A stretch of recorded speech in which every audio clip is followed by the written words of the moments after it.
आज इस कार्यक्रम को प्रारंभ करने के लिए वेद विदुषी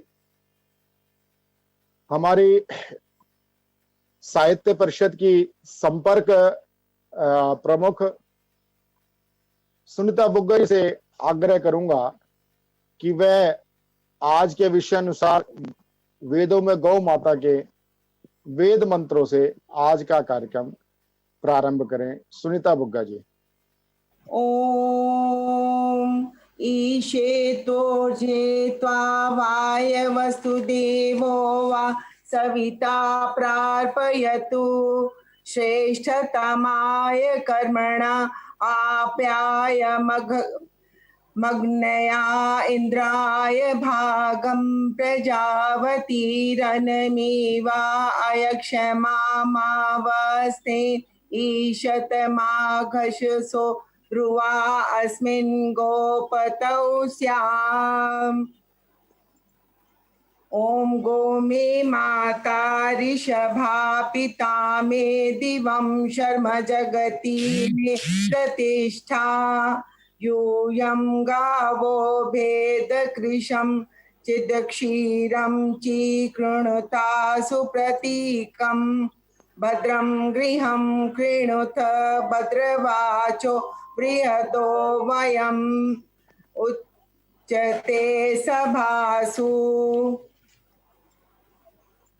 ओम सन्नो गोष्ठेन सुषधा संरय्या संसुभूत्या अहर्जातस्य यन्नामधेन वा संसृजामसि। ओम सन्वा सृजत्वर्यमा संपू। अब मैं आमंत्रित करूंगा अपने प्रदेश के महामंत्री इंद्रप्रस्थ साहित्य भारती के महामंत्री श्री मनोज शर्मा जी से कि वह मनोज शर्मा जी सभी वक्ताओं का परिचय कराएं, फिर उसके बाद अगला हम क्रम देखते हैं। श्री मनोज जी। इंद्रप्रस्थ साहित्य भारती दिल्ली द्वारा आज ये वेबिनार का कार्यक्रम हो रहा है, जिसका विषय है भारत के इतिहास एवं साहित्य में गोवंश की महिमा। इसमें हमारे वक्ता हैं श्री तेजपाल धामा जी और श्री नृत्य गोपाल शर्मा जी। अध्यक्षता इसमें रहेगी ब्रिगेडियर राज बहादुर शर्मा जी की, जो अध्यक्ष है सांस्कृतिक गौरव संस्थान के, और सानिध्य रहेगा डॉक्टर रामशरण गौड़ जी का। मैं थोड़ा सा परिचय दे देता हूँ अपने वक्ताओं का। महेश जी का भी रहे। महेश जी हाँ, श्री महेश शर्मा जी थोड़ा देर से जुड़ेंगे, तो महेश शर्मा जी भी वक्ता रहेंगे। मैं परिचय देता हूँ। श्री तेजपाल सिंह धामा जी, जिनका जन्म 2 जनवरी 1971 को हुआ है। ये पत्रकार हैं, हिंदी के लेखक एवं सामाजिक कार्यकर्ता हैं।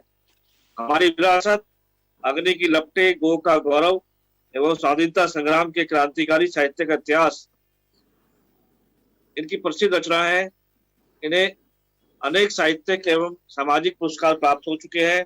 इन्होंने हैदराबाद से प्रकाशित स्वतंत्र वार्ता एवं दिल्ली से प्रकाशित दैनिक विराट वैभव एवं दैनिक वीर अर्जुन के संपादकीय विभागों में दशकों तक कार्य किया है। ये मुख्यतः इतिहास पर लिखते हैं, साहित्यकार हैं, जिनकी इतिहास से संबंधित अनेकों पुस्तकें छप चुकी हैं। शहीदों पर लिखने के कारण इन्हें 2017 में संस्कृति मंत्रालय, भारत सरकार ने संस्कृति मनीषी पुरस्कार से सम्मानित किया है। इनकी विधा है कविता, लेख, फिल्म, पटकथा, लेखन, निबंध, शोध एवं ऐतिहासिक उपन्यास। ये आज हमारे बीच में रहेंगे तेजपाल सिंह धामा जी। दूसरे वक्ता है नृत्य गोपाल जी, हंसराज कॉलेज में प्राचार्य हैं और हमारे इंद्रप्रस्थ साहित्य भारती में ये मंत्री है, प्राध्यापक है, भारतीय संस्कृति के चिंतक है। 3 पुस्तकें इनकी आ चुकी हैं और 25 शोध पत्र प्रकाशित है। ब्रिज भाषा विभूषण पुरस्कार मिल चुका है। तीसरे वक्ता हमारे महेश शर्मा जी हैं, जो पूर्व बहन रह चुके हैं और हिंदी साहित्य की सेवा में लगे रहते हैं। और हमारा आज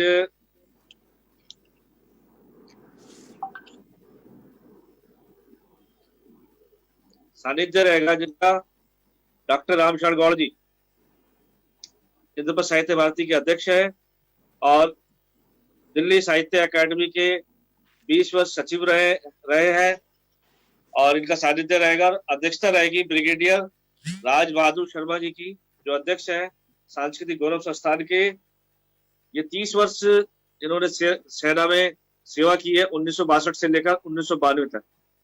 राष्ट्रीय स्वयंसेवक संघ जो सबसे बड़ा विश्व का संगठन है, उसके स्वयंसेवक है, तृतीय वर्ष शिक्षित है, पीएचडी हिस्ट्री में की है और सांस्कृतिक गौरव संस्थान के राष्ट्रीय प्रधान हैं अभी। और भारत सरकार ने Indian national commission for cooperation with UNESCO का इनको मेंबर बनाया है। ये सभी महानुभाव आज हमारे बीच में रहेंगे, संचालन करेंगे इसका हमारे परिवार जी, और साथ में हमारे अभी जुड़ी हुई है नीलम राठी जी और सुनीता पुंगा जी ने कार्यक्रम का आरंभ किया है। अब मैं मंच प्रवीण जी को देता हूँ। धन्यवाद मनोज जी। हमारे प्रदेश के मंत्री डॉक्टर नृत्य गोपाल शर्मा जी। डॉक्टर नृत्य गोपाल जी अपने आप में ही एक डॉक्यूमेंट्री है, एक दस्तावेज है और बहुत बड़े गौ सेवक भी हैं और ब्रिज क्षेत्र से आते हैं। ब्रिज भाषा इनके मुख से प्रभावित होती है और जब ये बोलते हैं तो अनायास जितने भी ब्रिज क्षेत्र की गौएं हैं वो इनके आसपास मंडराती हैं। तो ऐसे ही छटा के स्वामी हैं हमारे नृत्य गोपाल जी और नाम भी बड़ा नृत्य करते हुए गोपाल। तो मैं ऐसे नृत्य करते हुए गोपाल, बांसुरी बजाते हुए गोपाल को मैं आमंत्रित करता हूं, डॉक्टर नृत्य गोपाल शर्मा जी आए और अपना वक्तव्य रखे। डॉक्टर नृत्य गोपाल शर्मा। नमस्कार, धन्यवाद आदरणीय प्रवीण आर्य जी। अनेक गौ सेवी, संत सेवी, समाज सेवी, राष्ट्र प्रेमी और राष्ट्र सेवी, राष्ट्र हितैषी बंधुजन बांधवी हमारे साथ इस समय यहाँ पर जुड़े हुए हैं। मैं सभी को यथायोग्य सादर प्रणाम करता हूँ। अभी बहुत सुंदर सी जो एक पौराणिक प्रार्थना के साथ हमारी बहन सुनीता बुग्गा जी ने बहुत मधुर शब्दों में ये एक प्रार्थना हम सबके सम्मुख की और मुझे प्रार्थना के बीच में मुझे ऐसा लगा कि हम सभी जो कि हमारे संस्कार में है, और ये संस्कार जब मैं कह रहा हूं तो दो लोगों को साक्षी मान के इस शब्द का प्रयोग कर रहा हूं, जिसमें एक हमारे आदरणीय अध्यक्ष महोदय जो इस समय कार्यक्रम की अध्यक्षता कर रहे हैं, आदरणीय श्री राज बहादुर शर्मा जी, और दूसरे तेजपाल धामा जी भी, क्योंकि वो इतिहासविद हैं और आदरणीय राज बहादुर जी भी इतिहासविद भी हैं और संस्कृति चिंतक तो वो हैं ही, और मैं तो उन्हें चिंतक नहीं मनीषी मानता हूं और उन्हें मनीषी के रूप में ही प्रणाम करता हूं। तो ये जो एक बड़ी परंपरा, हम कहें एक सांस्कृतिक जो हमें देन है कि हम प्रातः काल प्रणाम से अपनी बात आरंभ करते हैं, और ऐसा गोस्वामी जी ने भी बहुत सुंदर सा एक प्रसंग दिया है कि प्रातः काल उठ के रघुनाथा, मात पिता गुरु नावहि माता। तो हम मात पिता गुरु और इष्ट को प्रणाम करके ही अपना दिन आरंभ करते हैं। और उसी क्रम में मुझे याद आया कि हम लोगों को बचपन से ही ये सिखाया गया, नमो ब्रह्मंड देवाय गौ ब्राह्मण हिताय च जगत हिताय कृष्णाय श्री गोविंदाय नमो नमः। जब आदरणीय हमारी बहन इस समय प्रार्थना बोल रही थी तो मैं देख रहा था कि जब हम ब्रह्मांड के देव को, नमो ब्रह्मंड देवाय, हम ब्रह्मांड के देव को जब प्रणाम कर रहे हैं तो क्यों स्मरण कर रहे हैं? गौ ब्राह्मण हिताय च, भी यों ही ब्रह्मांड के नायक नहीं है। उन परम पिता परमात्मा को ब्रह्मांड नायक कहा गया तो उनके कार्य की जो योजना है, वह कार्य योजना के कारण हम उन्हें ब्रह्मांड नायक कह रहे हैं। और वहां कहा गया कि गौ ब्राह्मण हिताय च, तो वो लोग गौ के हितकारी हैं। और फिर आगे इसी प्रार्थना में यदि ये कहा गया कि जगत हिताय कृष्णाय श्री गोविंदाय नमो नमः, तो गोविंद शब्द का पुनः इसमें आना, वह गोविंद जो कि गौपालक गोविंद है। हमारे यहाँ कहा जाता है कि गौवन के चराए ते कहाए गोविंद, भजो राधे कृष्णा राधे गोविंद। बोले गौओं के चराने से कृष्ण गोविंद हो गए। और ब्रज में तो हमारे यहाँ रासलीला जब होती थी, बहुत सुंदर सा उसमें लीला की जाती, जिसको कि गोविंद के लिए जो लीला है उसमें है कि गौ के गोबर से कृष्ण के मुख का श्रृंगार किया गया, इसलिए उन्हें बोले गोविंद। तो ये अभी जो प्रार्थना हो रही थी उसमें मुझे लगा कि ये प्रार्थना हमारे यहाँ बहुत महत्वपूर्ण है। हम तो जगत नायक ब्रह्मांड नायक को भी गौ पालक के रूप में ही देखते हैं और इसीलिए उनको प्रणाम करते हैं। और क्योंकि पौराणिक संदर्भ की बात चली है, तो पौराणिक संदर्भ में अनेक रूप में गौ माता की पूजा हमारे यहाँ पर है।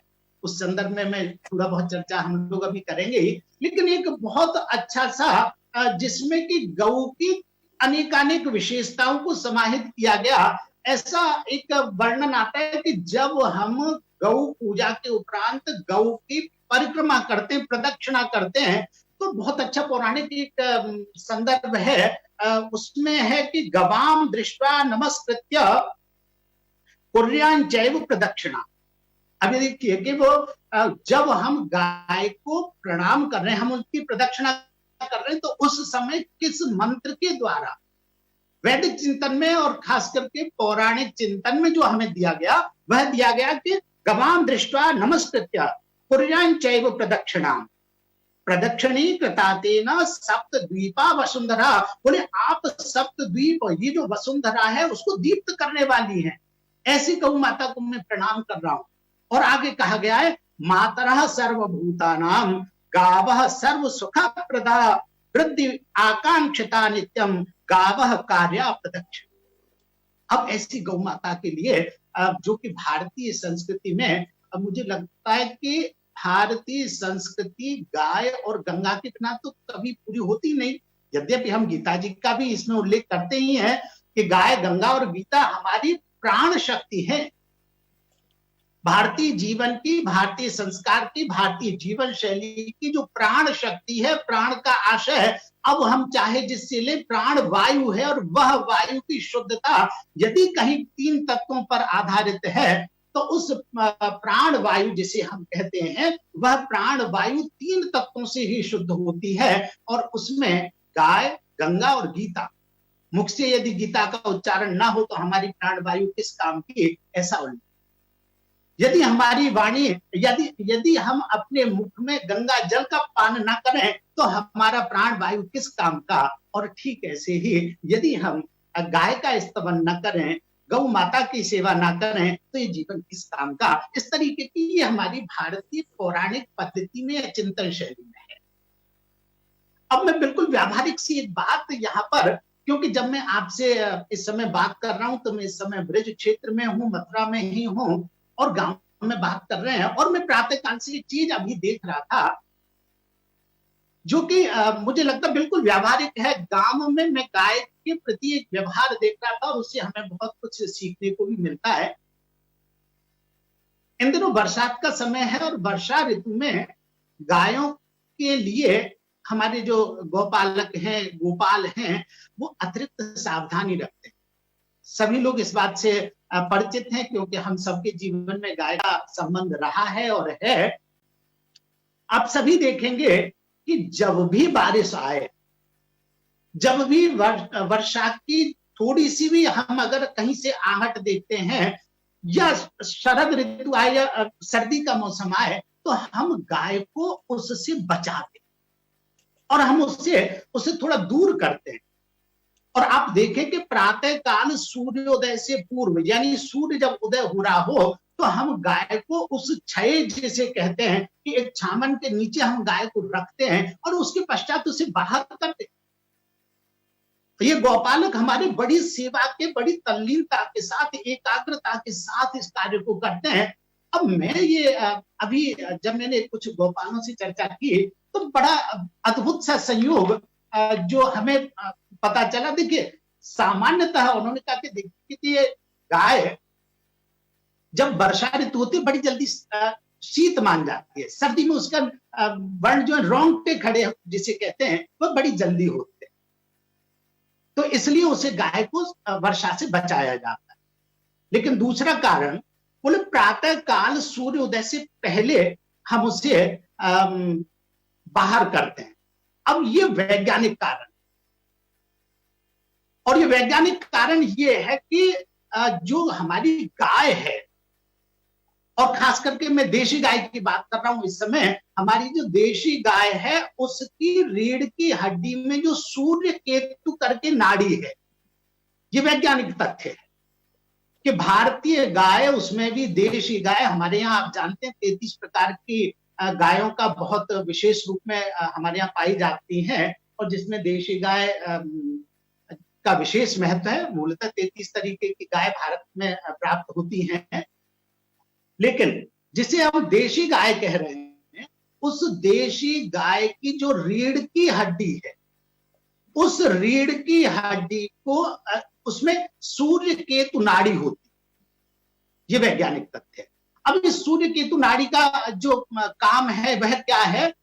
वह कार्य है कि वह सूर्य की जो किरण आ रही है, उन किरणों के साथ साथ एक ऐसा रसायन उत्पादित होता है, वह ऊर्जा प्रातःकाल की, यह वही ऊर्जा है। हमारे सभी माताएं बहुत जुड़ी होंगी, हमारी बहनें या हमारे बुजुर्ग सभी जानते हैं, संभव है मेरे युवा मित्र न जानते हों, कि भारतीय संस्कार में जब हम कहते हैं कि किसी बालक का जन्म हुआ है तो दूसरे दिन तीसरे दिन सूर्य की उगती हुई किरणों में बच्चे को ले जाया जाता है, और वह जो बिल्कुल जिसे पौ फटना कहा जाता है, पीरी फटना कहा जाता है, उस प्रकाश को बालक को दिखाया जाता है। अब वह जो पीला तत्व है जो कि सूर्योदय में है, वही गाय की जो हमारी सूर्य केतु जो नाड़ी है, उस नाड़ी में वह सूर्य की उन किरणों के साथ साथ एक पीला तत्व जो वैज्ञानिक कहते हैं कि वह एक खास तरीके का रसायन उत्पादित होता है,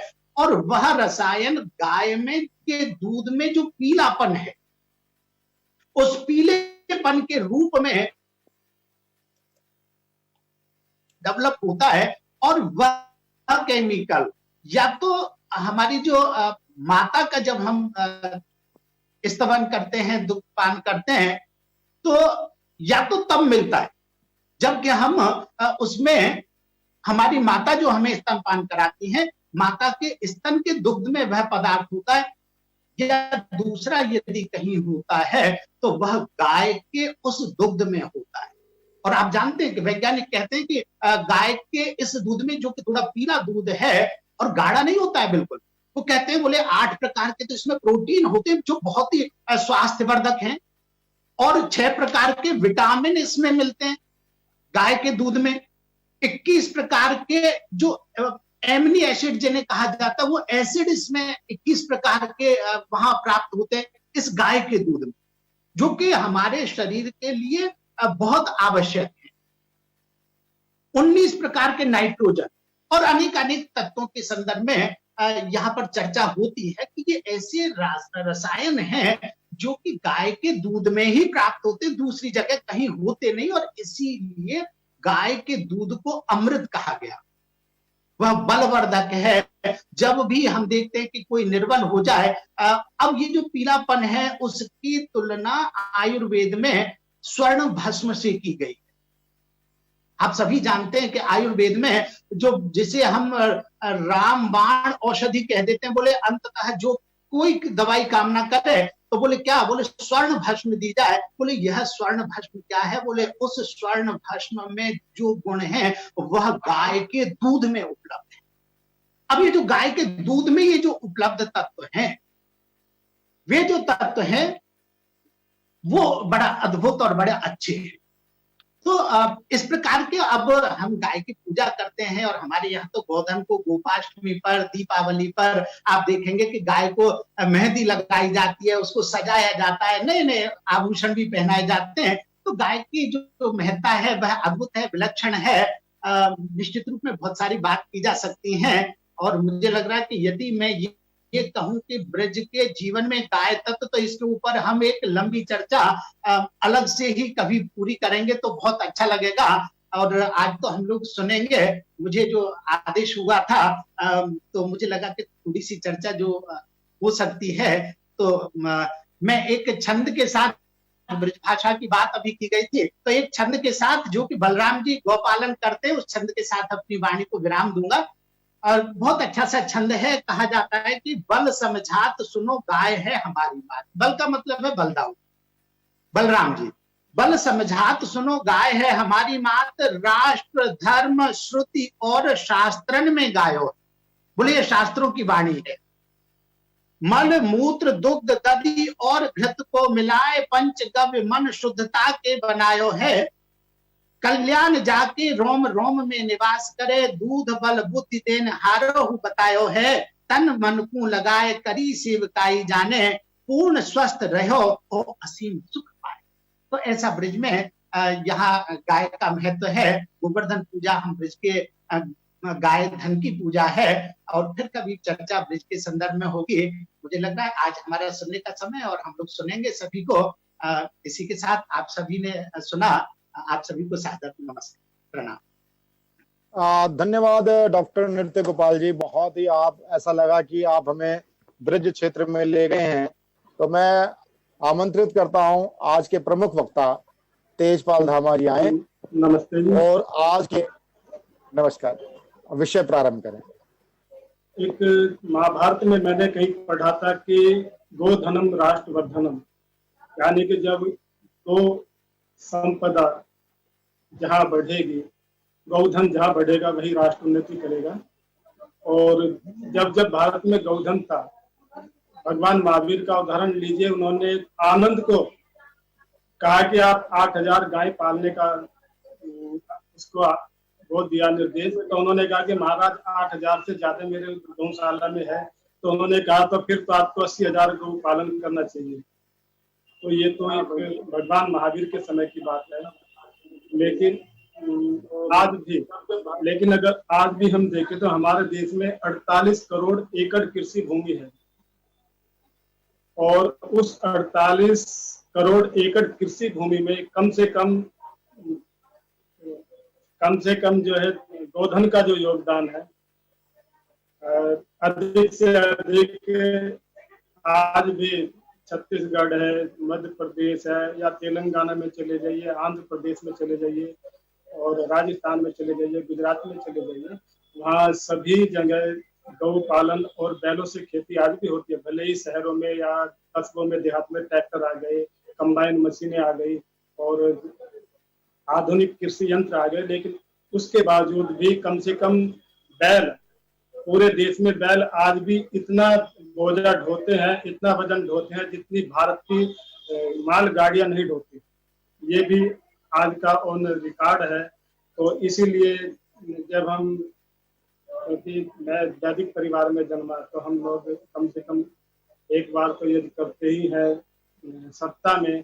तो वेद जब हम यज्ञ करते हैं तो वेद के किसी मंत्र में आता है कि अगन्य यजमानस्य पशु न पाही, कि हम जो है सपने में गौ की रक्षा करें, उसको हानि न पहुंचाए, हत्या न करें।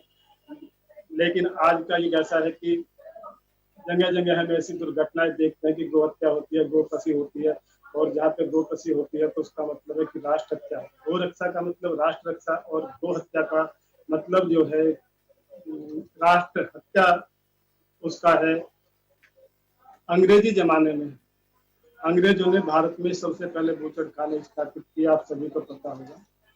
और उन्होंने केवल अपने पूरे लगभग 200 साल के शासन काल में केवल 14 बूचड़खाने उन्होंने भारत में स्थापित किए।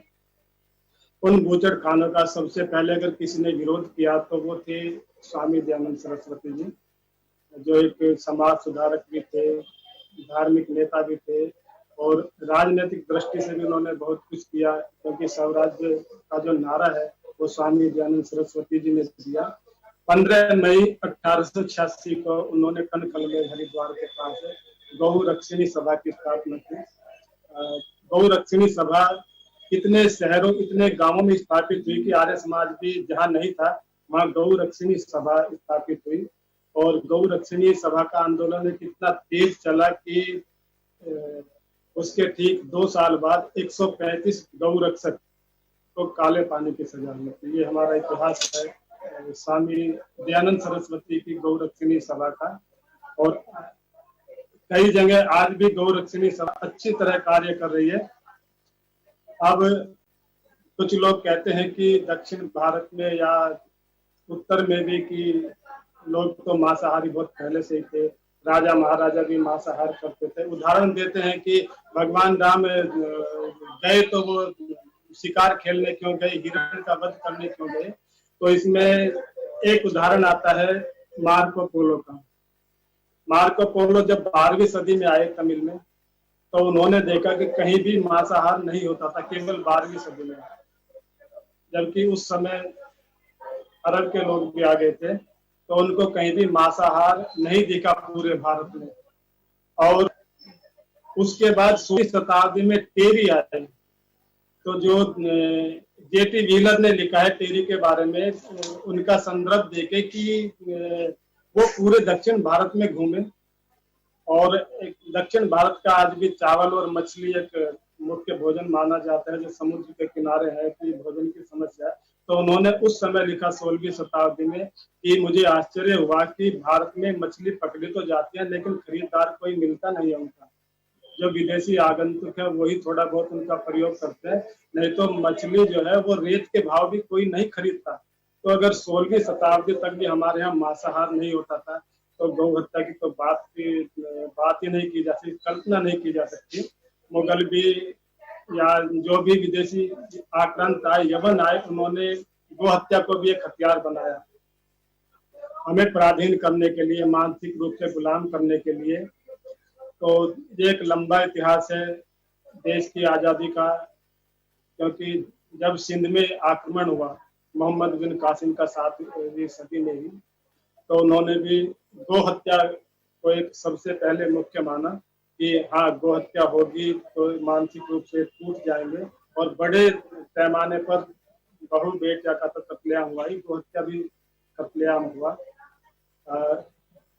हम पराधीनता का दंश झेलते रहे, और 1857 में की क्रांति है, वो भी सभी को पता है कि गौ की जो है चर्बी और सुअर की चर्बी, उनमें दोनों ही मुख्य थे, लेकिन गाय की लेके, जिसको बोलते हैं कि एक ओगड़ बाबा पानी पिलाते थे मेरठ में, और उन्होंने मंगल पांडे को कहा कि मैं पानी नहीं पिला सकता क्योंकि तुम जिस हथियार का प्रयोग करते हो उसमें गौ चर्बी का प्रयोग होता है। तो गाय जो है वो तो क्रांति की जननी है। 1857 को वीर सावरकर जी ने सबसे पहले, गदर नहीं कहा, 1857 को भारत का प्रथम स्वाधीनता संग्राम कहा। तो वो प्रथम स्वतंत्रता संग्राम जो है वो गौ माता के कारण हुआ। और दुर्भाग्य हमारा है कि अंग्रेजी जमाने में जहाँ 14 बूचड़ खाने हमारे देश में थे, आज वो कई गुना बढ़ गए हैं, और निर्यात भी गौ मांस का होता है, तो इससे बड़ी दुखद घटना नहीं होगी। मैं एक छोटी सी घटना बताता हूँ। मेरे दादाजी फ्रीडम फाइटर थे, और राम गोपाल साल वाले जी रहते थे रामलीला मैदान के यहाँ पे, जो सांसद भी थे। उन्होंने उस समय एक आंदोलन चलाया था अल कबीर बूचड़ खाने को तोड़ने के लिए, और मैं दादाजी के साथ आया, तो मेरी उम्र केवल 16 साल की थी। तो मैंने उन्हें कहा कि मैं भी अल कबीर बूचड़ खाने में हिस्सा लेना चाहता हूँ। बोले नहीं, आपकी तो उम्र बहुत कम है। तो मेरा सौभाग्य रहा कि उन्होंने 16 साल की उम्र में मुझे एक सत्याग्रही बनाया, हैदराबाद लेके गए, मैं गया, और काफी 25 दिन तक वो आंदोलन चला था उस दौरान। लेकिन दुर्भाग्य है कि अल कबीर बूचड़ खाना आज तक भी अपनी जगह पे टिका हुआ है। तो मैं यही कहना चाहता हूँ कि हमें जो है अगर राष्ट्र रक्षा करनी है तो गौ की रक्षा तो करनी ही होगी।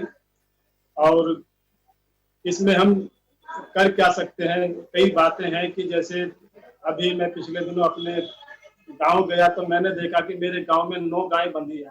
मैंने अपनी माँ से पूछा कि माँ, ये 9 गाय कहाँ से आई, दूध कितनी देती है? बोले दूध तो बेटा एक ही देती है। तो मैं कहा आपने 9 क्यों पाल के रखी? तो उन्होंने कहा कि पता नहीं, वो कोई भी हमारे घर में छोड़ जाता है तो मैं बांध लेती हूँ, पाल लेती हूँ। तो मैं कहा चारा कहाँ से आता है? बोली कि तुम्हारे हिस्से की जो जमीन है, चारा तो वो तुम्हारे हिस्से की जमीन से आ जाता है उसमें। तो मैं कहा कि गौशाला में छोड़ जाइए। तो बोले कि नहीं, कैसे छोड़ सकती हूँ, हमारे घर कोई छोड़ के गया ना तो गाय को घर में आती तो है, उसका प्रवेश तो होता है, लेकिन गाय जीते जी द्वार से बाहर नहीं जानी चाहिए, डेली उसको लांगनी नहीं चाहिए। तो गौधन का तो इतना महत्व मैंने अपनी माता जी से भी सीखा।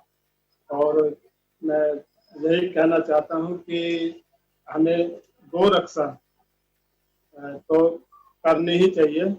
और गौ रक्षा हम करें कैसे? अभी देखिए, मैंने एक अनुसंधान पढ़ा था जिसमें मुझे पता लगा कि भारत को छोड़ के अमेरिका में 32 प्रकार की दवाइयां हैं जो गौ से बनती है, जो पंचगव्य से बनते हैं। कहीं ना कहीं जिनका गौ के कारण जो दवाइयां होती है, भले ही वो किसी न किसी प्रकार से हो, देखें वहाँ तो गौ भ्रूण से भी दवाइयां बनते हैं, वो तो एक अच्छा नहीं कह सकता मैं, लेकिन फिर भी 32 प्रकार की दवाइयां जो है वो गौ के कारण अमेरिका में बनती है खाली।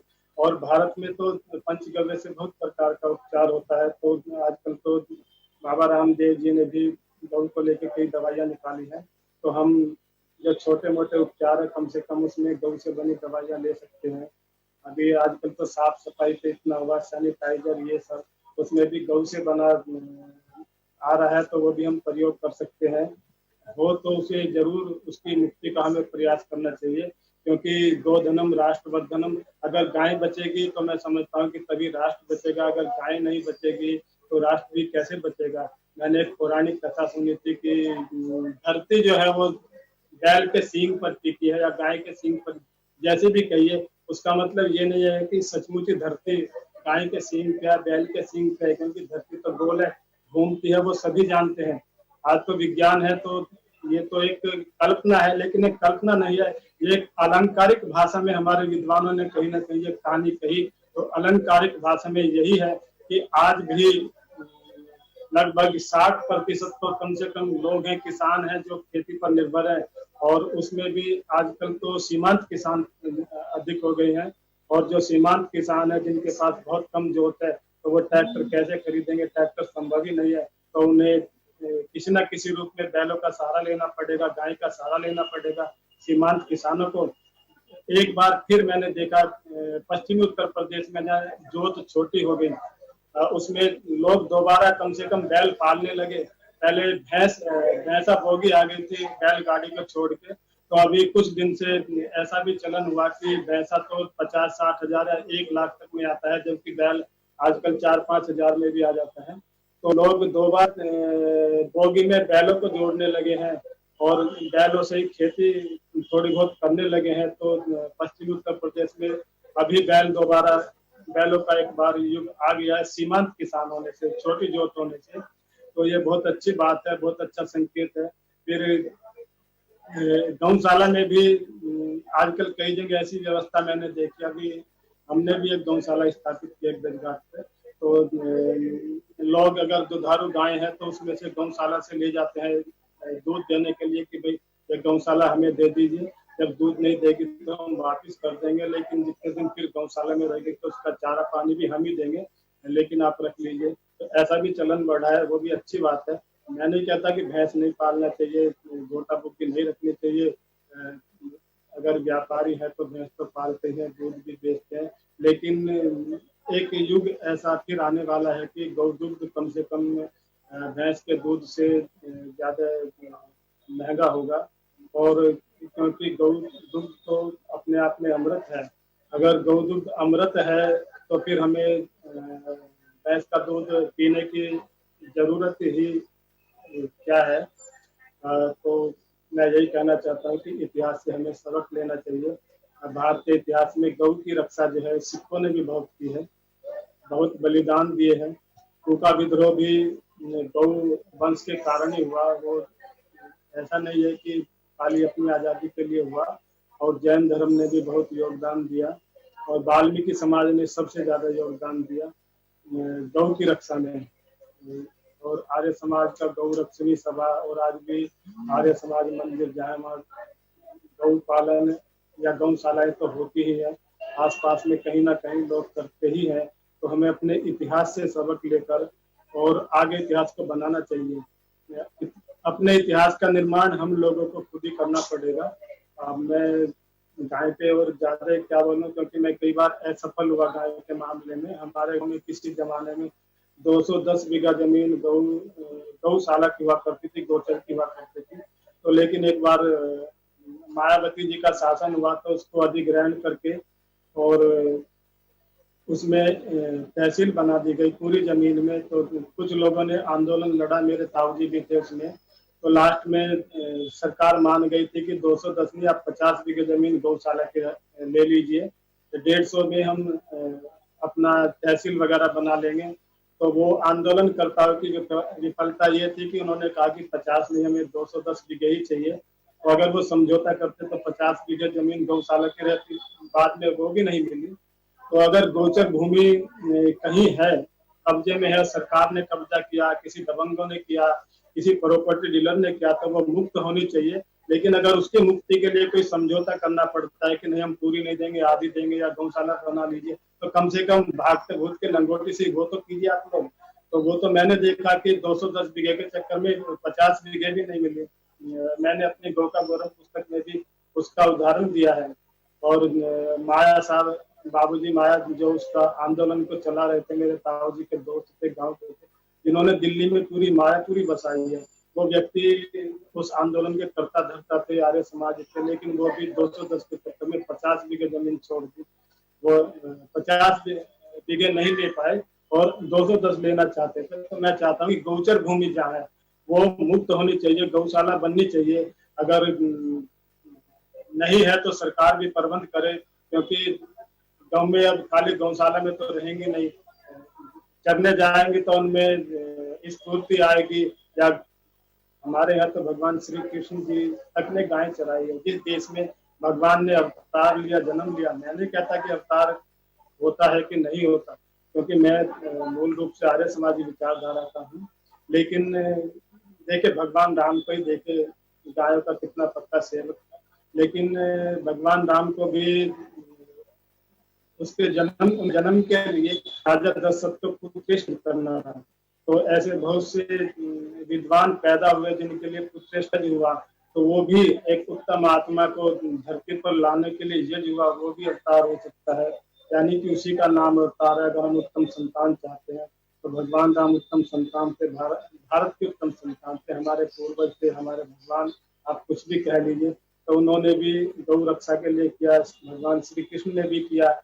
और छत्रपति शिवाजी महाराज का लीजिए, उन्होंने तो एक गौ की रक्षा के लिए एक कसाई की गर्दन अलग काट के रख दी थी। तो वैसे तो हमारे शास्त्रों में है कि गौ, ब्राह्मण और कन्या अगर इन पे कोई अत्याचार करता है, इनके साथ दुष्कर्म करता है या इनकी हत्या करता है, तो उसकी हत्या करने में दोष नहीं है। हत्या और वध में अंतर होता है। तो मैं नहीं कहता, मैं हत्या को तो नहीं उकसाता कि अगर गौ रक्षा के लिए हमें हत्या नहीं, वो नहीं। लेकिन हम कानूनी लड़ाई लड़ सकते हैं, गौ रक्षा कर सकते हैं, एक आंदोलन चला सकते हैं। कम से कम इस पवित्र भारत भूमि पे गौ हत्या तो नहीं होनी चाहिए। तभी महाभारत का श्लोक है कि गोधनम राष्ट्रवर्धनम। जब गौ की उन्नति होगी तो तभी राष्ट्र की उन्नति होगी। जब तक भारत में गौ की उन्नति थी तभी तक भारत सोने की चिड़िया था। और जब गौ माताएं कटना शुरू हुई, उनके साथ अत्याचार हुए, तभी भारत जो है पराधीन हुआ। आप मोहम्मद गोरी से ही ले लीजिए, उन्होंने भी कहते हैं कि उन्होंने भी गौ का सहारा लिया और पृथ्वीराज चौहान को हराने के लिए बीच में लड़ाई के मैदान में गाय लेके आए। तो वहां भी अगर वो हथियार ना डालते, अगर गाय भी वहां पर अगर गाय को नुकसान पहुंचता तो उससे कम से कम देश तो पराधीन होने से बचता। तो ऐसे भी अवसर देखने चाहिए, सोचना चाहिए कि, लेकिन सबसे बड़ी बात है कि हमें गौ पालन को बढ़ावा देना चाहिए। मैं भी या और भी बहुत सारे लोग हैं जो पानी शहर में रहते हैं। और अभी मैं किसी ने मेरी पोस्ट पे किया कि ऐसे गाय पे संगोष्ठी करने से कुछ नहीं होता, आप लोग करते हैं, ये है, आप सड़कों पे इतनी गाय घूमती है। तो मैंने उसको जवाब दिया कि मेरे घर में जाके देखिए 9 लावारिस गाय बंधी हुई है, आप अपने घर में बता दीजिए। और मेरी माँ बुजुर्ग हो चुकी है, लेकिन भाई हैं और भी इनका करते हैं। तो ऐसे अगर किसान है, जो सब किसान है, कम दूध देने वाली गाय घर से बाहर ना निकाले। अगर कोई गाय खेत में लगती है तो मैंने अनुभव किया कि खेत में कोई लावारिस गाय चारा खाती है तो उसमें घाटा नहीं होता, चारा कटने के बाद और बढ़ जाता है तो उसको पीटे ना। कई बार देखता हूँ कि भाले बल्लम उससे गाय को जो है वैसे तो हम माता कहते हैं, पूजते हैं, लेकिन कई बार किसान लोग ही भाला तक चुभा देते हैं अपने खेत से निकालने के लिए। और अभी तो देखा मैं एक वाला गांव में कि वहाँ पे तार जो है किसी किसान ने लगा दिया और उसमें रात को करंट छोड़ दिया। रात को करंट छोड़ा तो 3 गाय वहाँ पे मरी रात को, लावारिस जो घूमती थी। तो वो भी एक गौ हत्या क्या, वो एक राष्ट्र हत्या एक किसान के द्वारा हुई। तो ऐसा हमें किसानों को भी नहीं करना चाहिए कि हम उनकी हत्या के लिए खुद कारण बने।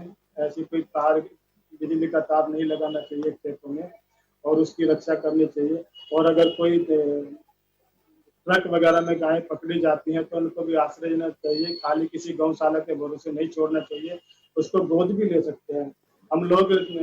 जैसे कि सपोज करो मेरे 3 बेटी हैं, तो अगर एक गाय को भी मैं पाल लूँ या अगर पाल न सकूँ किसी गौशाला में रख के, उसका एक खर्च भी कम से कम, एक बेटी कितना ही खर्च आएगा जितना हम बेटी को पालते हैं। तो कम से कम हर एक हिंदू को ये तो होना चाहिए कि वो एक बेटी उसके घर में है। तो आप गाय को माता कहते हैं, मैं भी माता कहता हूँ, तो लेकिन आज गाय को माता कहने, इसको बेटी मान के उसकी पूजा करनी चाहिए, उसको पालना चाहिए। गोपालन आज बेटी की दृष्टि से करना चाहिए, क्योंकि इस दृष्टि से करेंगे तो गौ माता तभी सुरक्षित होगी। और अधिक से अधिक गाय को हम गोद लेके और गौशाला को की उन्नति करें। और खाली गौशाला गोद लेके खर्चा पानी दिया वही काफी नहीं है, देखना भी चाहिए कि हमने जो दिया गौशाला में वो उन्नति है कि नहीं है, जो वहाँ पे सेवक है वो सही सेवा कर रहे हैं कि नहीं कर रहे हैं। या जैसे ब्रज घाट पे गौशाला है जिसमें 1000 गाय है, तो उस पे मैं गया पिछले दिनों, तो मुझे बताया गया कि कम से कम हर महीने करीब 5 से 10 लाख रुपए का उसमें योगदान होता है लोगों द्वारा। तो फिर मैंने और भी पूछा कि इस योगदान का क्या होता है, खाली गाय तो इतना नहीं खाती, चारा भी आता है, फिर पैसे का क्या होता है। तो फिर मुझे पता चला कि कबीर पंथियों द्वारा एक वैदिक विद्यालय चलाया हुआ, तो उसमें उसका पैसा जाता है गौशाला। तब तो मुझे कितनी अच्छी खुशी हुई यार कि देखिए एक गौशाला है, उसमें 1000 गाय है, उनके लिए दान मिलता है, वो गाय दूध भी देती है, लेकिन उस गाय को चंदा भी इतना मिलता है कि उस गाय के चंदे से, उन गायों के चंदे से एक वैदिक विद्यालय चलता है। उसमें कुछ बच्चे शिक्षा पाते हैं और वो उन्हें आचार्य जी को जो सैलरी मिलती है, उनको जो भोजन मिलता है, वो गौशाला के दान से मिलता है। तो गाय तो जो है वो अपना भी पेट पालती है, दूसरे का भी पालती है, बच्चे का भी पालती है। जो भी पेट पाले वो माता ही है, हमारी अपनी जन्मी माता भी माता ही है।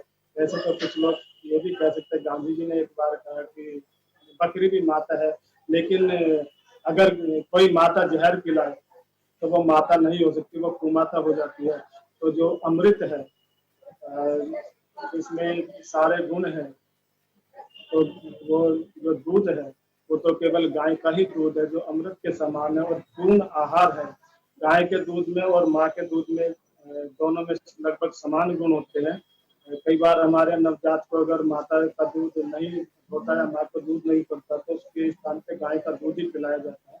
मैंने बीएससी में वेटरनरी साइंस पढ़ी है और गोपालन भी बहुत अच्छी तरह से पढ़ा है, तो मैंने वहाँ भी यही सीखा, यही अध्ययन किया कि गाय का दूध अमृत है, माँ के समान है, इसलिए गाय की सेवा करनी चाहिए। बहुत बहुत आभार गौ सेवा फेडरेशन दिल्ली स्टेट के जो चेयरमैन है, प्रधान है, महेश शर्मा जी को मैं आमंत्रित करता हूँ। गाय हमारी धार्मिक संस्कृति और आस्था की प्रतीक है। आज हमारी संस्कृति को नष्ट करने पर बड़े पैमाने पर षड्यंत्र हो रहे हैं। हमारे वेदों को, संसार का पहला ज्ञान ग्रंथ वेद है और वेद में गाय विश्वस्य मात्र कहा गया है। अगर अर्थात गाय की जो महिमा गाई गई है वेदों में, इससे बड़ी कहीं महिमा नहीं है। मैं आज 84 वर्ष की आयु में भी अगर स्वस्थ हूं तो वो गौ माता की कृपा है। पर्यावरण के संकट को हमारे पूर्वज अच्छी तरह से जानते थे और उनको पता था कि गाय के श्वास से जो है जो वायु निकलती है वो पर्यावरण में सुधार करती है। कृत्रिम साधनों से रसायनों के महत्व को दिए जाने के कारण हमारी खेती खराब हुई है। ईस्ट इंडिया कंपनी जब आई तो अंग्रेजों ने 2 विद्वानों को भारत में भेजा, ए लॉर्ड मैकाले को और दूसरे लॉर्ड क्लाइव को। लॉर्ड मैकाला एक शिक्षा शास्त्री था, उसके जिम्मे लगाया कि किस प्रकार की शिक्षा भारत में दी जाए कि अंग्रेजों का शासन पूरी तरह से स्थापित हो जाए। और लॉर्ड क्लाइव बहुत बड़ा अर्थशास्त्री था, उसको इसलिए भारत में भेजा कि आप जाके देखो कि भारत कैसा स्वावलंबी देश है, उसको परावलंबी बनाया जा सकता है, वो हमारे आश्रित हो जाए, कच्चा माल हमारे इंग्लैंड को भेजे और हम यहाँ से बना करके भेजें। मैकॉले ने अंग्रेजी शिक्षा प्रारंभ की, गुरुकुल प्रणाली समाप्त की और उसका परिणाम हुआ कि हमारे यहाँ बाबू पैदा होने लगे। लॉर्ड क्लाइव लगातार 3 महीने तक कलकत्ते से पेशावर तक एक एक गांव में गया। उसने जो 300 पृष्ठ लिख करके इंग्लैंड को भेजे, उसमें लिखा था कि भारत एक स्वावलंबी देश है, क्योंकि भारत के हर गांव में किसान के पास, जो मध्यम श्रेणी का किसान है तो उसके यहाँ एक गाय जरूर है, जो बड़ा किसान है उसके बहुत सी गाय मौजूद है, और जो गरीब किसान है वो छोटी मोटी गाय, कुछ न कुछ गाय का बछड़ा या कुछ रखता है, और वो उसके बच्चों के लिए दूध का साधन है और किसान के लिए खाद का साधन है, गौमूत्र से औषधि का प्रयोग होता है और प्रदूषण समाप्त होता है। और इसी कारण से जो भारत एक 81% कृषि प्रधान देश था, उसके अंदर गाय की महिमा के कारण हम स्वावलंबी थे। उस समय भारत की जनसंख्या 30 करोड़ थी और गाय हिंदुस्तान के अंदर 150 करोड़ थी। और आजादी मिलने के बाद आज की स्थिति यह है कि हमारी जनसंख्या 150 करोड़ हो गई है और गायों की संख्या केवल 37 करोड़ रह गई। कौन जिम्मेदार है इसके लिए? लॉर्ड क्लाइव जिम्मेदार है। अंग्रेजों ने 1760 में सबसे पहला कलकत्ते में स्लॉटर हाउस बनाया। उनकी नीति आई कि बच्चों को अंग्रेजी पढ़वाओ और गाय का कत्ल खाना खुलवाओ, और यहाँ पर इनको रासायनिक खाद का प्रयोग करने के लिए, बाबुओं को नौकरी करने के लिए, शहरों को वो करने के लिए करो। गाय भारतीय कृषि का आधार थी और भारतीय कृषि गाय को अलग के लिए बना समाप्त नहीं किया जा सकता, इसलिए उन्होंने गाय को समाप्त करना प्रारंभ किया और जिसके दुष्परिणाम हमारे सामने आया है। आज भारत का नौजवान गांव को छोड़ करके शहर की तरफ भाग रहा है, क्योंकि कृषि को त्याग करके शहर में इसलिए भाग रहा है कि थोड़ा पढ़ने के बाद में वो सोचता है कि मैं कुछ करूं। और गाय को हम जो है थोड़ा यही समझने लगे कि गाय केवल दूध देने वाली है। सारे विश्व में गाय के समान कोई उपयोगी पशु नहीं है। गाय के शरीर से निकलने वाली सात्विक तरंगें पर्यावरण को शुद्ध करती हैं, प्रदूषण से मुक्त करती हैं और फैले हुए रोगों और कीटाणुओं को नष्ट करती हैं। गाय के शरीर से गूगल की गंध निकलती है, जिस गंध से बहुत सी बीमारियां स्वतः ही समाप्त हो जाती हैं। गाय पवित्रा मांगलेशु गोशु लोका प्रतिष्ठा, अर्थात गाय पवित्र और मंगलदायिनी है और समस्त लोग गायों में ही प्रतिष्ठित हैं। गौ देवी संपदा है, ये कह करके हमारे शास्त्रों में कहा गया है। गाय का दूध मधुर, शीतल, सुपाच्य, वात पित्त रक्त विकारकायक, रोगनाशक एवं सदैव योग्य होता है और दही पाचन करने वाला, तमाम उदर रोगों को दूर करने वाला होता है। घी, गाय का घी अनेक औषधियों के काम आता है। गौमूत्र से तो इतनी औषधि बनती है। आजकल हम इतने स्वार्थी हो गए हैं कि जब तक गाय दूध देती है तब तक तो हम गाय को घर में रखते हैं और जब दूध नहीं देती तो नहीं रखते। लेकिन मैं अपने अनुभव के आधार पर कह सकता हूं कि बूढ़ी गाय भी जो दूध नहीं देती, वो गौमूत्र और गोबर से इतनी आय कर देती है कि उसका पेट पालना बहुत आसान हो जाता है। आज गोमूत्र मानव तथा वनस्पति जगत को प्राप्त श्रेष्ठतम वरदान है। रोगग्रस्त को निरोग करने वाली दिव्य औषधि गौमूत्र है और हिंदुस्तान के अंदर 45 ऐसी फार्मेसी हैं जो हमारी गौशालाओं से और वहां से एक वैसा दूध गौमूत्र लेती हैं और उस गौमूत्र से औषधियां बनाती हैं। आज अगर हमारा युवक गौशालाओं में इस प्रकार के छोटे उद्योग करने प्रारंभ करते, हमारे घरों में जो फॉल सीलिंग लगती है, हम ये देखते हैं अगर गोबर, भूसा और पाउडर मिला करके मशीन से निकाल दिया जाए तो ये ऐसा प्लाईवुड बन जाता है जो फॉल सीलिंग में काम कर सकता है। मैं आपको बधाई देना चाहता हूं कि आपने इस कार्यक्रम को आयोजित किया, गाय की बात हमारी सुनी, आवश्यकता है। और मैं जो आप सब सुनने वालों से भी प्रार्थना करता हूं कि आप कभी हमारी गौशालाओं में जाकर देखिए किस प्रकार से हम गाय की सेवा करते हैं और गाय वहां कितनी स्वस्थ है और कितना लोगों को लाभ पहुंचा रही है। बहुत बहुत धन्यवाद। धन्यवाद महेश जी। मैं आमंत्रित करता हूं आज के हमारे इस गौशाला यज्ञ के ब्रह्मा आदरणीय डॉक्टर रामचंद्र गौड़ जी को।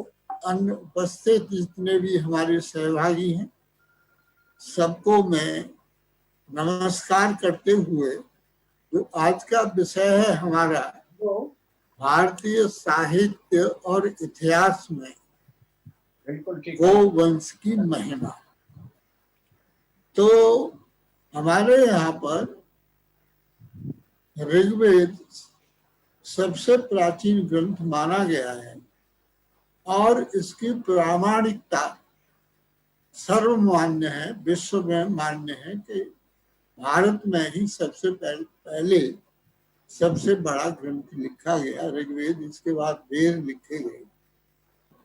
तो ऋग्वेद में भी उल्लेख है, वहां विष्णुलोक को गोलोक कहा गया है, जहां पर सोने से मढ़ी हुई सींगों वाली गायें विचरण करती हैं और वहां की महिमा को बढ़ाती हैं। इसके साथ साथ हम शास्त्रों पर दृष्टि डालते हैं, पुराणों पर दृष्टि डालिए, अब उपनिषदों पर दृष्टि डालिए, देखिए वहां पर ये उल्लेख मिलते हैं कि गायों की कितनी महिमा थी और कितनी कितनी गाय ऋषियों के उपवास थी। याज्ञवल्क्य जब जनक के यहाँ पर गए, उनका वहां पर शास्त्रार्थ हुआ, तो वहां पर 1000 गाय सोने के से मढ़े हुए सींगों वाली खड़ी थी। तो वहां एक घोषणा की गई कि जो विद्वान इसमें विजयी होगा उसे ये गायें दी जाए। ये हमारे उपनिषदों में उल्लेख है। तो याज्ञवल्क्य का वहां पर सारे ऋषियों से जितने भी आए हुए थे उनसे साक्षात हुआ और उससे पहले ही उन्होंने अपने शिष्य को कहा कि गाय हाँक ले जाइए, जब तक शास्त्रार्थ बंद नहीं हुआ। शास्त्रार्थ होने लगा, अंत में जैसा कि आपको पता होगा गार्गी से उनका हुआ था शास्त्रार्थ, और कहा जाता है कि गार्गी से वो थोड़े से पराजित हो गए थे या बराबर की स्थिति में थे। तो गार्गी ने घोषणा कर दी कि नहीं यार, याज्ञवल्क्य जो है परम विद्वान व्यक्ति है, इन गायों के अधिकारी यही हैं। और बाद में गार्गी की शादी भी हो गई थी उनसे। हमारे यहाँ पर जो दूसरा कठोपनिषद है, वाजश्रवा और नचिकेता का संवाद आता है, तो वहां भी गाय दान में दी जा रही थी। तो 2-4 गायें उसमें बूढ़ी थी, इसे देख करके नचिकेता बड़ा विक्षुब्ध हुआ। तो उन्होंने कहा मुझे भी दे दो। बोले गाय दे रहे हो आप, तो मुझे भी दे दो किसी को। तो उन्होंने कहा तुम्हारे को हम मृत्यु को देता हूँ। उन्होंने रूस के साथ किया। और इसके साथ साथ एक पौराणिक कथा आती है च्यवन ऋषि के बारे में। च्यवन ऋषि की सुकन्या से शादी हुई थी, च्यवनप्राश उन्होंने बनाई। तो एक बार वो कहीं उसमें जो है डूब गए थे, मेरे ख्याल से तेजपाल धामाजी ने भी उसका उल्लेख किया है। एक बार वो डूब गए तो मछुआरों ने निकाला उनको, तो नहुस, उस समय नहुस था राजा, नहुस के समय में तो उन्होंने नहुस को बुलवाया और ये कहा कि उन्होंने मुझे बचाया है तो मेरे बदले में इन्हें कुछ धन दे दीजिए। बोले क्या धन दिया जाए? तो उन्होंने अपने मंत्रियों का 1 लाख रुपया दे दीजिए। तो बोले नहीं, मेरे जीवन का 1 लाख रुपया तो कम है। तो इस तरह बढ़ते बढ़ते यहाँ तक आ गया, मेरा सारा राज्य ले लीजिए। तो उन्होंने कहा सारा राज्य भी मेरे बराबर नहीं है। तो नहुस बड़ा संकट में पड़ गया। तो उसने विद्वानों से बात की कि क्या किया जाए। बोले इनको, उन्होंने कहा कि इनको एक गाय दे दीजिए, सबसे जो धनवान है वो गाय होती है। तो वो लेके गए, जी लीजिए, एक गाय जो है आपके जीवन के बराबर है। तो उन्होंने स्वीकार कर लिया और मछुआरों को दे दिया। तो हमारे यहाँ शास्त्रों में इतना इसका महत्व आता है। और इसके साथ साथ ही आप महाभारत को उठाइए, अनुशासन पर्व हो या वन पर्व हो, वहां पर श्री कृष्ण ने भी कहा है कि जो गाय हैं, मैं तो गायों के साथ ऐसी गाय हों जो दूध देने वाली हों, उनके साथ रहना चाहता हूं। और श्री कृष्ण को जैसा गोपाल शर्मा ने कहा कि ब्रज में तो अत्यंत ही महत्व है।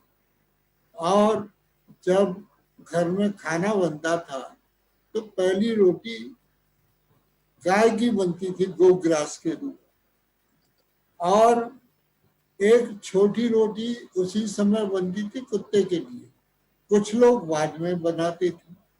अब वो गोग्रास की परंपरा खत्म हो गई और गांवों में भी गाय नहीं रही, बहुत कम। उत्तर प्रदेश में एक लाखा बंजारा हुआ है, आपने उसका नाम सुना हो, राजस्थान का रहने वाला था। तो उसके पास 1,00,000 गोवंश था, ये कहते हैं। गाय और बैल थे उसके पास, और वो पूरे उत्तरी भारत में घूमता था उसको लेकर।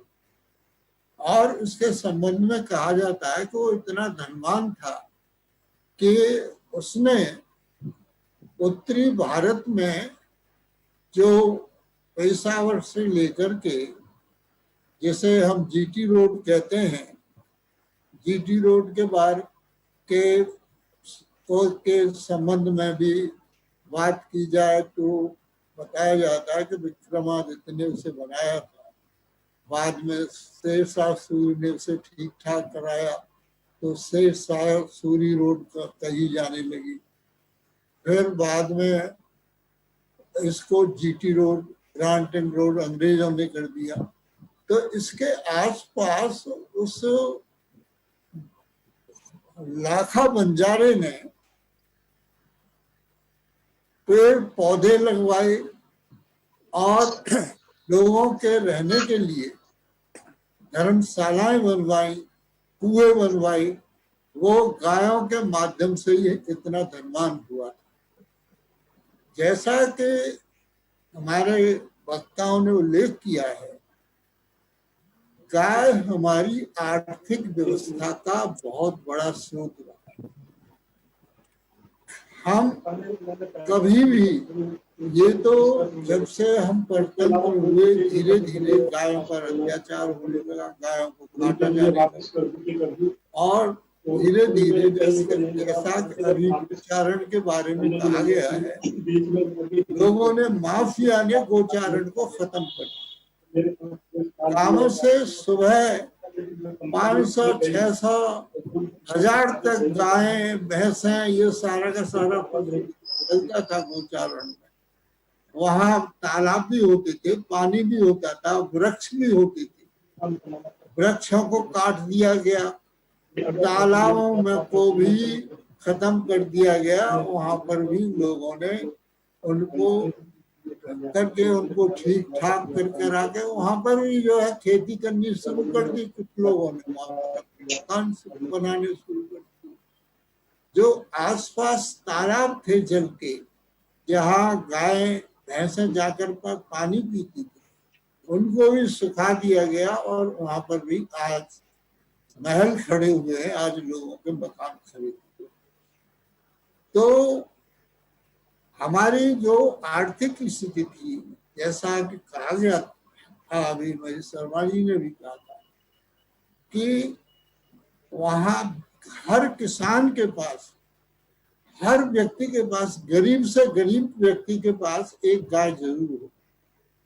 और क्योंकि उसका खर्चा कुछ नहीं आता है, गाय का गोचारण के लिए चली जाती थी, लौट के आती थी, थोड़ा बहुत उसको भूसी गांवों में होती थी, आटे से भूसी निकलती थी, थोड़ी सा मिट्टी डाल दी, थोड़ा सा कुछ और डाल दिया खाने पीने के लिए, तो उससे गाय की संतुष्टि हो जाती थी और उससे दूध भी मिलता था, दही भी मिलती थी, सारे साधन हमारे को मिलते थे। इसके साथ साथ अब भी देखिए, अभी जो हमारा लैटिन अमेरिका की जो में भी आज के समय में वहाँ के बारे में आता है और अमेरिका के कई राज्यों के बारे में आता है कि वहाँ के लोग, वहाँ के जो किसान हैं वो संपन्न क्यों हैं। वो इसलिए संपन्न है कि वहाँ उन्होंने गाय पाल रखी। आज भी वहाँ पर हजार 5-5 हजार गायें एक गाय पालक के पास है। वो गाय जो है लेकर के जाता है, आज से वहां चला गया, क्यों बड़ी बड़ी जगह है वहां पर अमेरिका में, और जो गाय का दूध लेने वाले लोग हैं वो वहीं से जाकर के दूध लाते हैं, वो उसके साथ साथ ही वहीं चले जाते हैं, वहां जाकर के वहां से दूध धो करके शहरों में बेचते हैं। और गायें चलती रहती है, चढ़ती रहती है, क्योंकि कभी ठंड आती है, कभी बारिश आती है, उसी हिसाब से वो गोपालक वहां उन गायों को ले जाते हैं। आज आवश्यकता इस बात की है, जैसा कि अभी कहा गया है, इस पर बहुत मंथन होना चाहिए, लेकिन समय की सीमा है, 6:15 बजे तक हमें कार्यक्रम खत्म करना है, कि फिर से हमें एक प्रकार की चेतना जागृत करनी चाहिए। और मैं महेश शर्मा जी से ये आग्रह करूंगा कि हम एक प्रस्ताव पारित करें कि जो हमारे गोचारण पर कब्जा कर लिया है माफिया ने, उस भूमि को निकालें गायों के लिए, ताकि गाय पालन की तरफ, गो पालन की तरफ, क्योंकि गाय ऐसा पशु है, ऐसी हमारी माता है कि जब तक वो घूमेगी नहीं तो एक जगह स्थान पर रहे तो उससे भी उसका जो हमारे को जो लाभ मिलने वाले होते हैं उसमें कमी होती है। और निश्चित रूप से पंचगव्य सभी के लिए, हमारे पूरे समाज के लिए, जहाँ कोई दवाई काम नहीं करती है वहाँ वो काम करते हैं। तो इस दृष्टि से हम एक प्रस्ताव पारित करें कि इन गोचारण भूमि को मुक्त करवाया जाए पूरे देश के अंदर। और कृषि मंत्री को हम एक प्रस्ताव इंद्रप्रस्थ साहित्य भारती की ओर से भेजें कि हमने ये वो इस विषय पर संगोष्ठी की थी और उसमें सब लोगों की राय बनी कि कृषि मंत्रालय गोचारण भूमि को मुक्त कराए, ताकि गांवों के जो हमारे अल्प आय वर्ग के लोग हैं वो अधिक से अधिक गायों का पालन कर सकें। धन्यवाद। धन्यवाद डॉक्टर साहब, ब्रिगेडियर राज बहादुर शर्मा जी। डॉक्टर रामशरण गौड़ की माध्यम से सभी वक्ताओं का मैं धन्यवाद करता हूं कि उन्होंने इतनी अच्छी सामग्री हम सबके लिए जुटाई। समय क्योंकि नहीं है और अधिकतर ऐसा ही होता है कि अध्यक्ष के लिए बने रहना ही काफी है, और जब तक उसका बोलने का नंबर आता है कहने वाली बात भी समाप्त हो जाती है और समय भी। ये एक अच्छी बात है।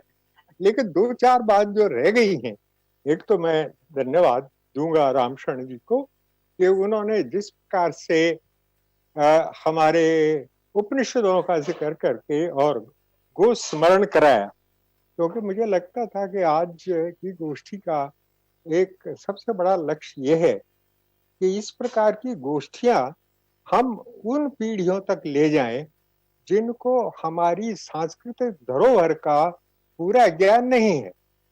वो या आज की पीढ़ी है या कल की होने वाली पीढ़ी। आज जिन वक्ताओं के दर्शन हुए और विचार सुनने का मौका मिला, वो सब मेरी पीढ़ी से लगते हैं या एक अगली वाली पीढ़ी से। हमारे यहाँ तो मैं सोच रहा था कि आपसे चर्चा करूं। भारतीय संस्कृति के 4 आधार हैं। वो उनमें से 3 का जिक्र तो नृत्य गोपाल जी ने किया, 14 रहे। तो उन चारों की बात करने से अगर कहा जाए गायत्री, गो, गंगा और गीता, ये हमारी संस्कृति के 4 पावे हैं जिस पर ये ठहरा हुआ।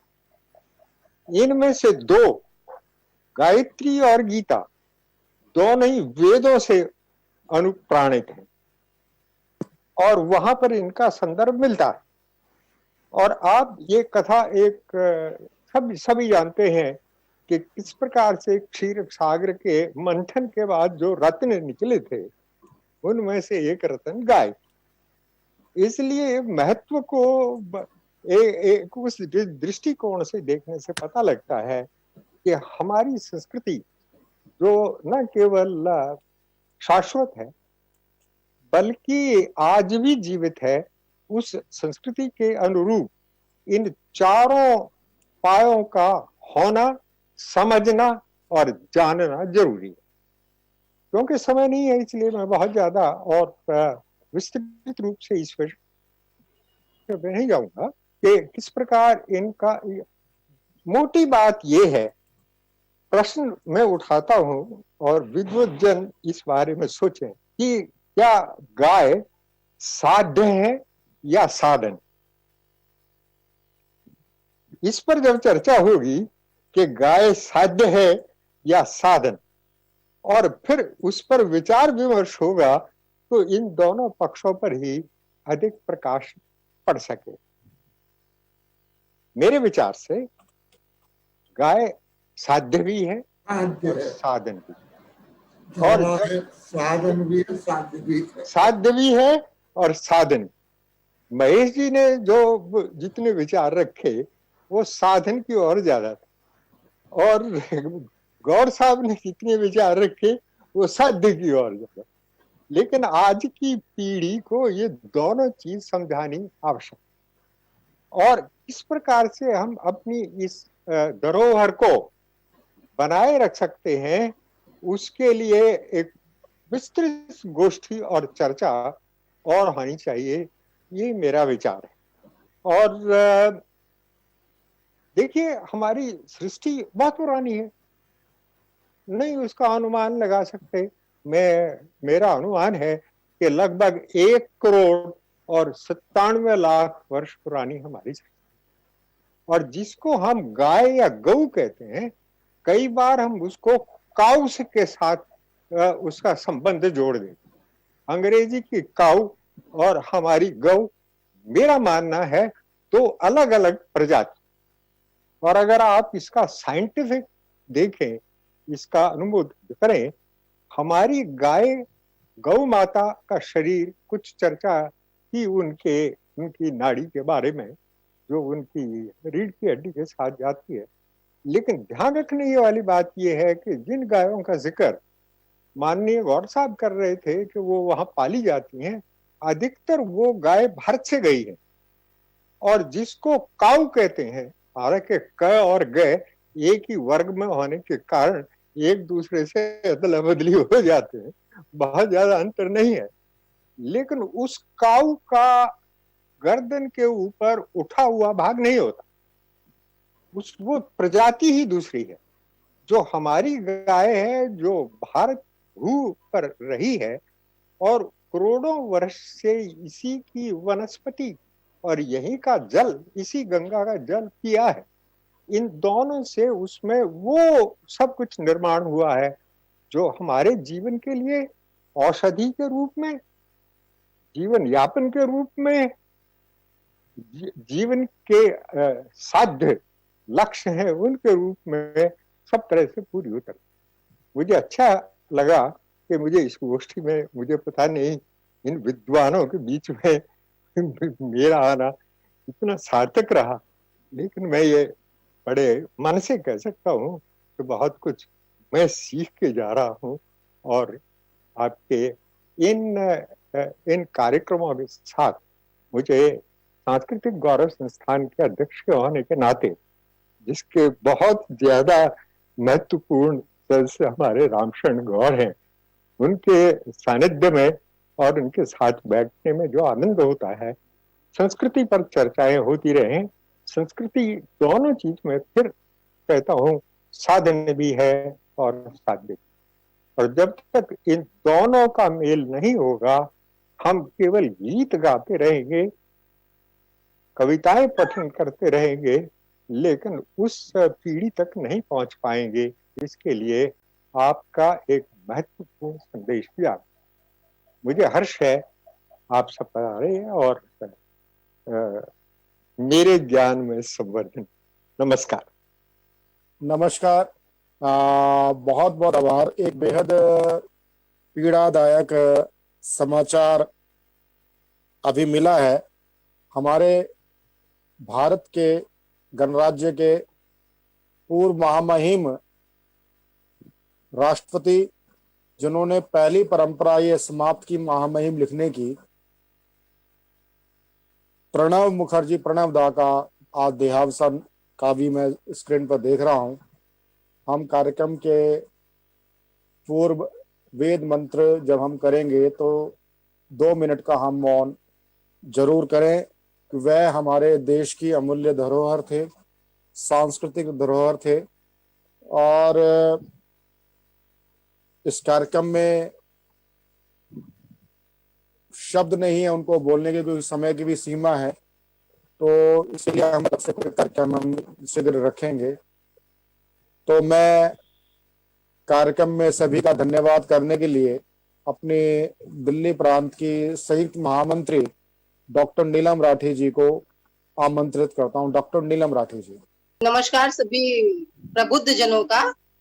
जैसे कि आज हमारे इस एक महत्वपूर्ण गोष्ठी में, जो कि हमारी साहित्यिक सांस्कृतिक भारतीय सनातन धर्म की विरासत को अपने में समेटे हुए है, इसको में भाग लेने वाले सभी प्रबुद्ध जनों का सबसे पहले मैं बहुत बहुत धन्यवाद करती हूँ कि वो उपस्थित हुए और उन्होंने हमारे सभी विद्वान वक्ताओं के वक्तव्यों को सुना, ग्रहित किया, और मुझे पूरा विश्वास है कि वो उसे अपने जीवन में अमल भी अवश्य लाएंगे।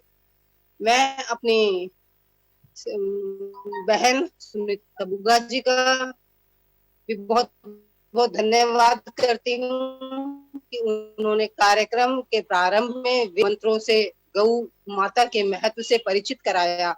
उनका बहुत बहुत धन्यवाद।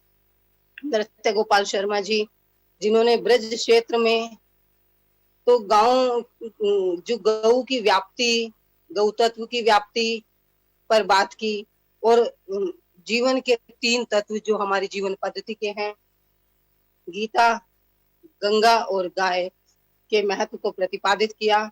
उनका भी बहुत बहुत धन्यवाद। तेजपाल धामा जी, जिन्हें की पूर्व में लाइब्रेरी वाले फंक्शन में भी मैंने सुना था आपका, और आपके जो पूरा जन्म आपने अपना जीवन लगाया गौ रक्षा, गौ संरक्षण में एक बड़े पत्रकार के रूप में, और आज जिस तरह से आपने एक पूरा ऐतिहासिक प्रकरण हमारे बीच में रखा, आपका बहुत बहुत धन्यवाद। महेशन शर्मा जी हूँ या तेजपाल धामा जी, आप लोगों का जीवन ही वास्तव में गौ सेवा में समर्पित रहा है। आप लोगों को जीवन हमारे लिए एक प्रेरणादायक स्रोत है। महेशन शर्मा जी, जिनको कि हम अक्सर मिलते हैं, सुनते हैं, और हमारे साहित्य परिषद के स्थायी सदस्य के रूप में महेशन शर्मा जी हैं, जो कि स्थापक सदस्यों में भी संभवतः हैं। तो आपका मार्गदर्शन हमें हमेशा जैसे महत्वपूर्ण विषयों पर मिलता रहता है, आज भी अंग्रेजों से लेकर और पूरे आज तक के परिदृश्य पर आपने गौ के महत्व पर बात की। महेशन शर्मा जी का बहुत बहुत धन्यवाद। रामशरण गौड़ जी तो हमारे मार्गदर्शक, हमारे अध्यक्ष हैं ही। आज गौ के विषय में साहित्य और बेसिकली उपनिषदों से लेकर आज तक जो महत्वपूर्ण साहित्य में गौ तत्व की उपस्थिति है, व्याप्ति है, हमारे जीवन में किस तरह से उसका महत्व है, और सबसे बड़ी बात आज हमारे लिए क्या करणीय है, जिसके लिए उन्होंने एक प्रस्ताव पास करने का भी सुझाव रखा। और हम सब उस प्रस्ताव को सुझाव ही नहीं रखा बल्कि उन्होंने पारित भी किया, उसका भी हम सब बहुत धन्यवाद करते हैं और सहर्ष जो है उस पर अपनी सहमति व्यक्त करते हैं। गौड़ साहब का बहुत बहुत धन्यवाद। आज के हमारे इस कार्यक्रम के अध्यक्ष राज बहादुर शर्मा जी, आपने उन 3 तत्वों में गायत्री को भी जोड़कर हमारी भारतीय संस्कृति की परंपरा को पूर्णता प्रदान की, क्योंकि जहां कहते हैं कि जहां सब कुछ हार रहा हो, चाहे युद्ध क्षेत्र ही क्यों ना हो या जीवन क्षेत्र ही क्यों ना हो, वहां गायत्री हमें हार से विजयश्री की तरफ ले जाती। गायत्री की महिमा, कहते हैं कि देवताओं ने एक बार युद्ध की बात की और कहा कि विश्वामित्र क्यों जीतते हैं, तो उस पर बात आई कि क्योंकि गायत्री की उन्होंने साधना की है। तो गायत्री वास्तव में हमारे जीवन में हार को भी जीत में बदलने की सामर्थ्य रखती है।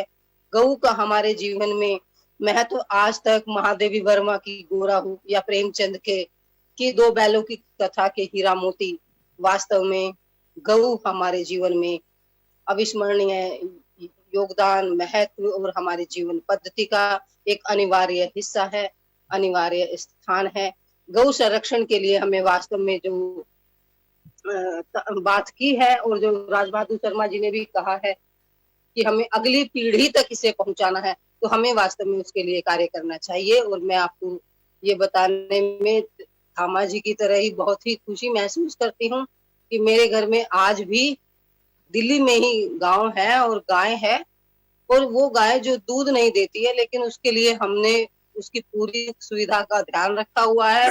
और कितने सालों से मैं जानती हूँ कि करीब 8 साल से तो मैंने देखा है कि उस गाय ने दूध नहीं दिया है, लेकिन फिर भी क्योंकि गाय हमारी संस्कृति है, हमारे जीवन का अनिवार्य तत्व है, और गौ की रक्षा, सुरक्षा, पालन पोषण वास्तव में एक परिवार की तरह, एक परिवार के सदस्य की तरह ही किया जाता है। और हम सब उसके जीवंत प्रमाण हैं, क्योंकि हम सब ने उस चीज को देखा है और अनुभव किया है, अपने जीवन में उसको लिया है। तो आगामी पीढ़ी तक पहुंचाने के लिए हम सब कृत संकल्प हों और कृत संकल्प होंगे, ऐसी मेरी हम सब से हम सब की तरफ से आप सब प्रबुद्ध जनों को ये आश्वासन है। आप सबका बहुत बहुत धन्यवाद।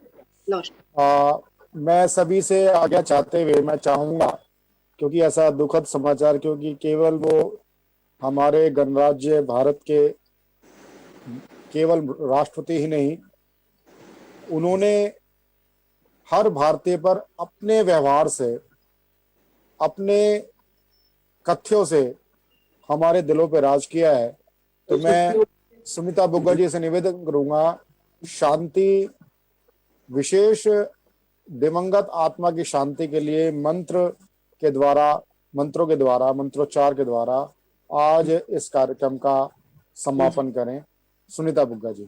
ओम क्रतो स्मर क्लीबे स्मर कृतगुण स्मर। ओम देव शांति अंतरिक्षं शांति पृथ्वी शांति रापा शान्तिरोषधया शान्तिः वनस्पतया शान्ति विश्वे देवा शान्ति ब्रह्म शान्ति सर्वं शान्ति शान्तिरेव शान्ति सामा शान्तिरेधि ॐ शान्ति शान्ति शान्ति।